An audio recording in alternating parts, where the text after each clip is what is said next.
Justement, mettez-vous à l'abri précisément. On continue de parler de l'avenir de Gaza avec vous, Gérard Vespierre, à distance. Merci d'être avec nous sur France Info. Vous êtes géopolitologue, fondateur aussi du site Le Monde décrypté. Benyamin Netanyahou, donc, qui a dit qu'Israël prendrait la responsabilité de la sécurité de Gaza. Ça veut dire quoi? Ça veut dire qu'Israël compte occuper Gaza comme avant 2005, avec 38 ans. Ils avaient occupé cette enclave pendant 38 ans jusqu'à 2005.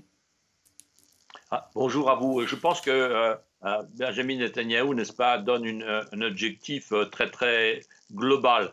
Et la question qui se pose, c'est est-ce qu'Israël va rester seulement dans la partie nord de la bande de Gaza, ou bien est-ce que Tsahal, l'armée israélienne, va franchir la rivière Bazor, qui coupe pratiquement la bande de Gaza en deux parties, et descendre vers le sud pour occuper donc cette partie sud et donc globalement la bande de Gaza. Je pense que là, c'est déjà un point d'éventuelles négociations dans les échanges qui, à l'évidence, se font entre tous les partis. Donc, est-ce que Tsahal va descendre dans le sud ou pas?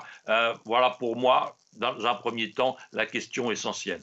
Et de toutes les hypothèses que Ben a évoquées sur place pour l'avenir de Gaza, que ce soit celle d'une reprise en main par l'autorité palestinienne avec l'aide de pays arabes, une reprise en main par des pays arabes, éventuellement d'une force multinationale avec des pays arabes et des pays européens, ou encore d'une supervision temporaire des Nations Unies, Israël qui reprendrait la main sur Gaza, c'est la pire des solutions pour une sortie de crise?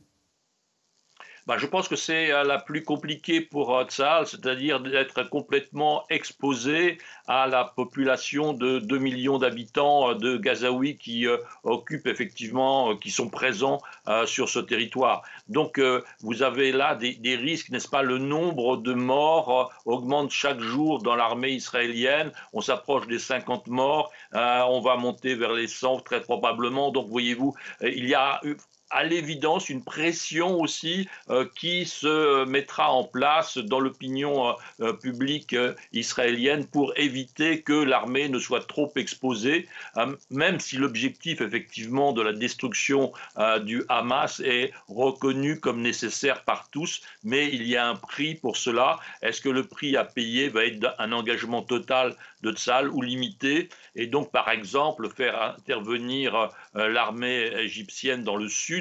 Ce ne sont que des hypothèses, des cheminements diplomatiques possibles. Je pense que l'Égypte n'a pas vraiment intérêt ou envie de le faire, mais il y a besoin de solutions dans cette situation on ne peut plus complexe et dangereuse. Des Affaires étrangères, on s'en souvient en 2003 lorsqu'il a refusé d'intervenir dans cette guerre en Irak auprès des États-Unis. Gérard Vespierre, il a raison, l'ancien Premier ministre, lorsqu'il dit qu'on sait commencer une guerre, qu'on ne sait pas l'arrêter et que c'est perdu d'avance. Je pense qu'il y a un sentiment effectivement que la situation stratégique, géopolitique d'Israël ne se réglera pas par les fusils, in fine. Il y aura besoin d'une forme d'accord, et s'il n'y a pas cet accord, il y aura des crises encore plus importantes. Donc il y a besoin de faire prendre conscience au gouvernement. Je suis d'accord avec la remarque qui a été formulée par votre invité tout à l'heure. Effectivement, Netanyahou est en sursis. Ce qui est important, ce sont les années à venir. Et donc la longévité de M. Netanyahou s'exprime en termes de semaines ou de mois tout au plus. Donc il ne fera pas partie vraisemblablement du futur et du dessein de SEIN que les Israéliens ont besoin de formater pour le futur. Israël a besoin d'un homme d'État, a besoin d'un homme avec un dessein justement pour sortir le pays des conflits, car les conflits ne régleront pas la nature de ce problème. C'est une situation politique qu'il faut.